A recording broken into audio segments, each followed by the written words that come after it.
I'm ready, sir. We're rolling? All right. Michael, what is it that you would like to say, first of all, about the alleged incident that we've been hearing about? Well, I know you guys have heard from my attorneys. And I know my attorneys, once they see this, and because they don't know that I'm doing it, I know they will freak out. And I understand they're trying to do the best job they can do, and they've advised me not to do this. But it's tough to walk around, I have to walk around and carry on with my life, and to have certain things out here about you that have been said, it's just tough to carry on. So even against their wishes, I thought it was a need for me to speak on what happened that night and tell the truth about what happened that night, and share the backdrop, about the person involved. I want to tell people, first of all, I've known for almost a decade. I met her when I moved a friend of mine, very good friend of mine, to Miami to work for me on my radio show in the sales department, and he was dating her at the time. So we've been around each other for a long time, hung out with me, hung out with my friends, hung out with my family. I've never, ever, in that decade, we've never had any kind of dating relationship, and we've never had any kind of sexual relationship or sexual relations in any way. So the night in question, it's my first day home after the off season, during the off season, and I went home to see my nieces and nephews, who I take care of and live in one of my homes in Florida, and we were, they had a county track meet. They did well in the track meet, so I went to see the track meet, and then after that I got a phone call from a friend of mine, Frank, who owns this hotel, Ocean Manor. He said, come by, let's hang out.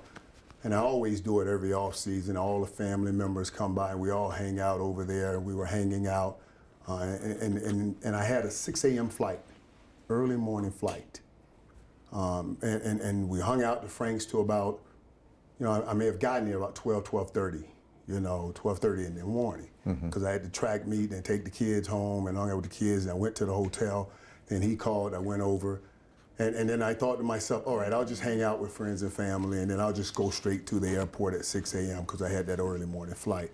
So we were over there about 12:30, and then we went to another place called the Rock Bar, and right around the corner from my hotel. Now, me being the leader that I am, and the one with the most resources in this group, because remember, these are families and friends. I want to make sure everybody's okay at the end of the night. I want to make sure everybody has a ride home. I'll pay for everybody to get a drive home. And since I was leaving, I offered my hotel room. I said, you guys, if you want to, you can stay here and sleep it off, because I am leaving. And when we left the Rock Bar, we went back to the hotel room. We were in the hotel room for a short while. Vince was there with me. Vince is a guy I grew up with since about, used to be my point guard and playing basketball since about 8th or 9th grade. He was with me, and we were all in the room. And Vince said, hey man, I have to go. I got an early morning meeting. I said, okay. I got him a car home.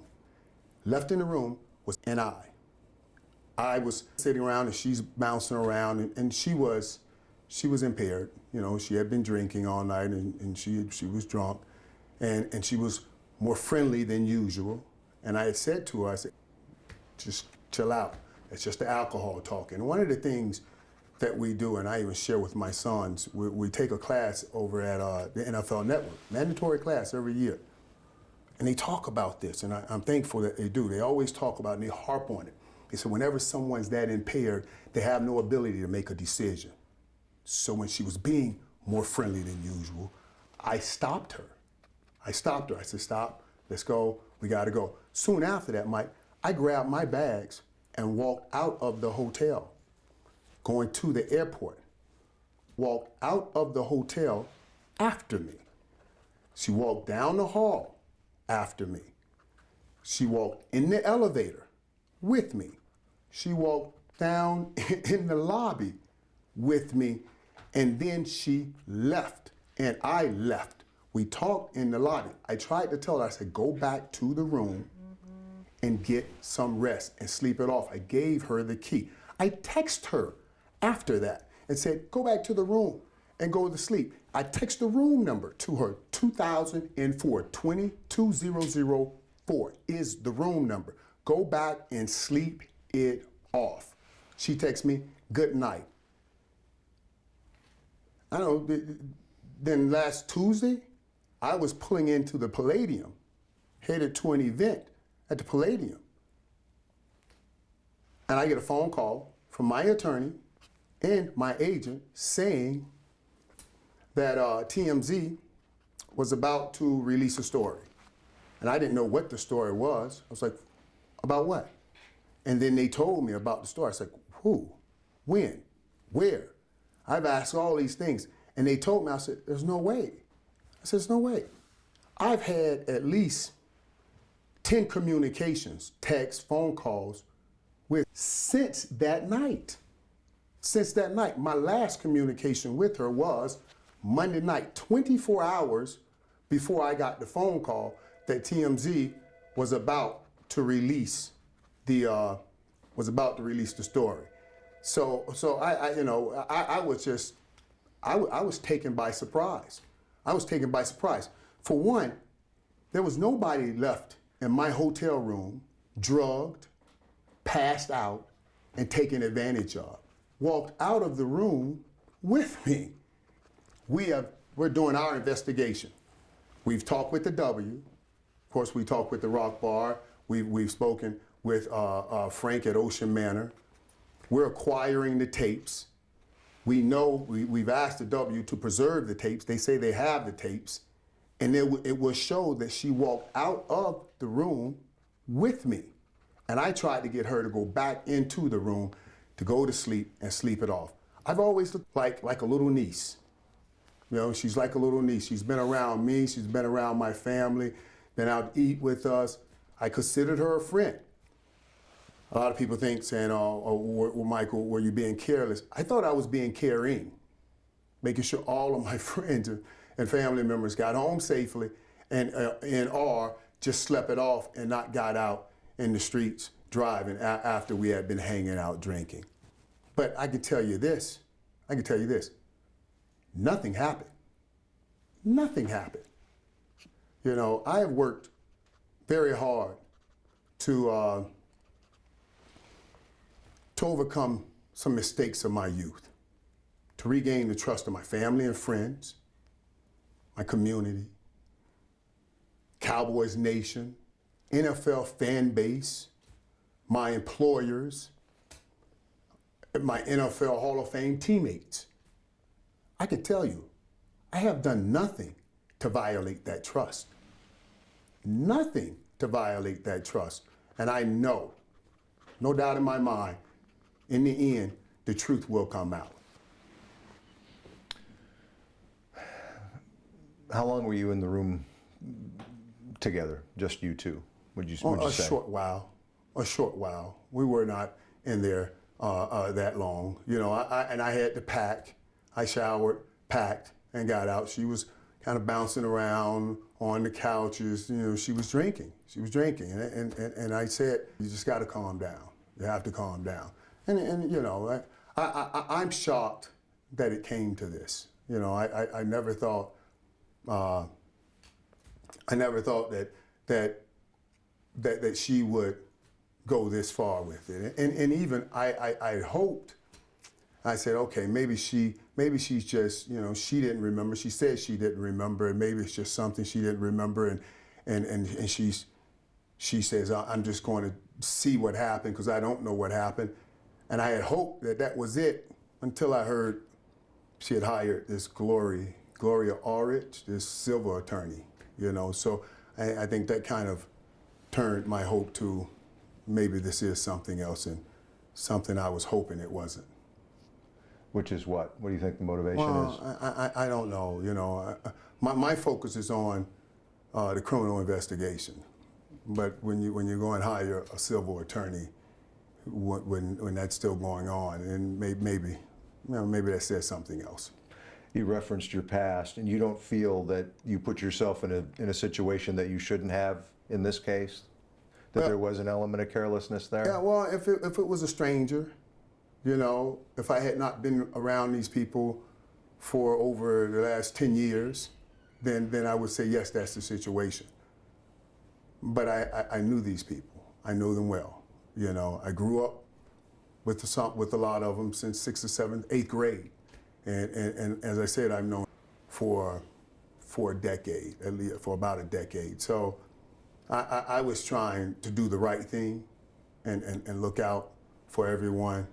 And I'm amazed at how trying to do the right thing can turn so bad. Anything else you'd like to add? Well, I tell you, Mike, this has been tough.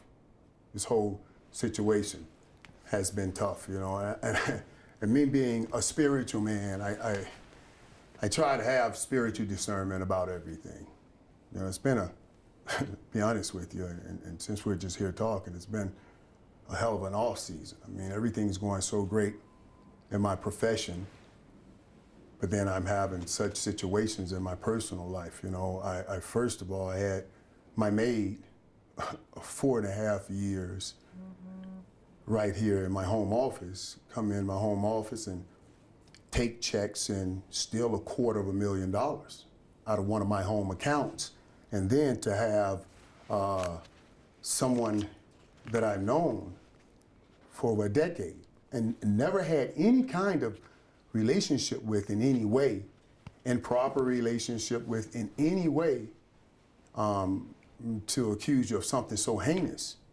That's just, so I try to say, like, what is this all about? And I thought to myself, I said, wow, this is the devil. He's trying to shake my faith in people, and I cannot let him prevail, and he will not prevail, because I think God uses us to help his people. And if my faith is shaking in people, then he have no use for me. I cannot let him prevail. There's a victim here, depending on whom you believe. Yes. And you realize that it's a stretch for people to believe that you're the victim here, and you're making it sound like you've been, in fact, been victimized somehow. I don't mind you saying it's a stretch, because the reality is the tape will show that she walked out with me, that there was no one passed out in the room. Mm-hmm.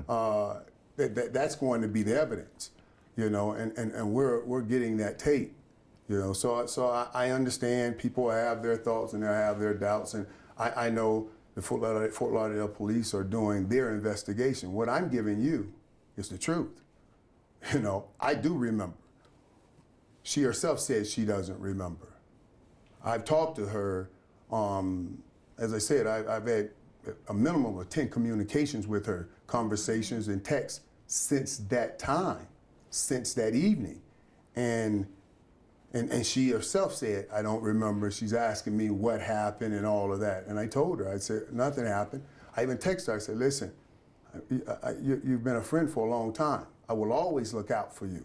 I will never allow anything to happen to you. And that's exactly what I did. I can't worry about how people will see things. I only worry about how the investigation will play out, and I know how that will play out. You worry that you're going to lose your job over this and more? I worry about all of that. I love what I do, and I miss it. I miss it. And I know in this world, we boast about these great words in this great country, that you're innocent until proven guilty, and that's just not necessarily the reality. Most of the times you're guilty, and then you have to prove your innocence. But we should have the evidence to prove that. Let me ask you, in the most awkward about-face in broadcasting history, about Tony Romo's retirement and moving into your industry now. How will he be remembered as Cowboys quarterback? I think Tony, and I've said this on a number of occasions, I think Tony's a phenomenal story. And if people can sit back and look at the reality of the Dallas Cowboys being America's team and the Tony Romo story, distance travel, it's the American story. It is what America always says. It's the land of opportunity. You got an undrafted guy that comes in and becomes the all-time yardage leader for the most well-known sports franchise in the world. You know, to make that climb is a story that I can share with a bunch of people and inspire them. I do it all the time when I have speaking engagements. I use that, you know, look from where he started to where he finished and now where he's going. You know, it's just a great story. It is the American dream. Tony Romo accomplished it on America's team. I just think that's a beautiful story. I do say this though, Mike, I do say this, and I thank you for putting me back to work a little bit because I do miss working. I just miss working. I went from having such a great time at work, you know, smashing pies in the face of Dan Patrick and beating up Stephen A. on his show First Take, to all of this coming down and then just going and hiding and being depressed, you know. So I do appreciate you giving me that moment to talk about this. But I think about Tony and say, wow, you know, he had a tough time because you followed Troy Aikman. You follow who I call the best ever, and Troy Aikman. Won 3 Super Bowls, greatest quarterback to me. And then you follow him on the football field, and you leave the football field, and then you follow him now in the booth. You were compared to him on the football field. You are about to be compared to him in the booth. And that's not going to be an easy thing because I think Troy's the best in the booth right now. How do you think Tony will do? I think he'll do well. I think he'll do well. Tony's a competitor, and I've always said that. And that's why I was surprised that he left football. You know, that he left the game he loves and an opportunity to compete. But you can still compete in this business. You know, it's just a different kind of competition. But you can still compete. You take that same drive that you use to be the best on the football field and turn it over on here and be the best in the booth, just like Troy Aikman has done. Nobody expected Troy to be this great at what he does, and he is. And I think Tony, I think he will follow suit. All right, Michael, thank you. I'm going to get a couple of 2 shots.